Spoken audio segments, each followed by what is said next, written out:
Sometimes we need to add up vectors graphically rather than algebraically, or you might need to look at a diagram and estimate the resultant vector based on a drawing. And thankfully, it's actually pretty easy.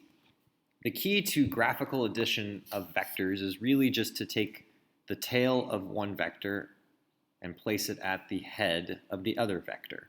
So for instance, in this example, and these are the same two vectors, by the way, as my algebraic addition of vectors video, if you go back and watch that.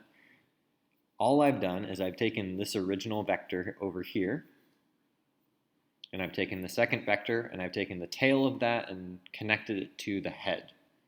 And once I've placed the vectors in the drawing, I draw a new line which connects my overall tail to the overall head, and that line which connects the overall tail to the overall head, that is what you would get if you added up these vectors algebraically.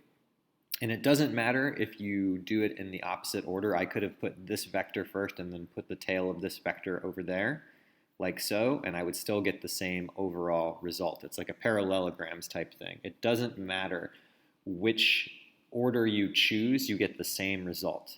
And this will work whether you're adding up two vectors or any other number of vectors. All you have to do is create a chain, a snake chain of vectors. As long as you're making sure that you're connecting tails to heads, then it will work out right, and you just take your very first tail and connect it to your very last head with a new arrow, and you have graphically added up vectors.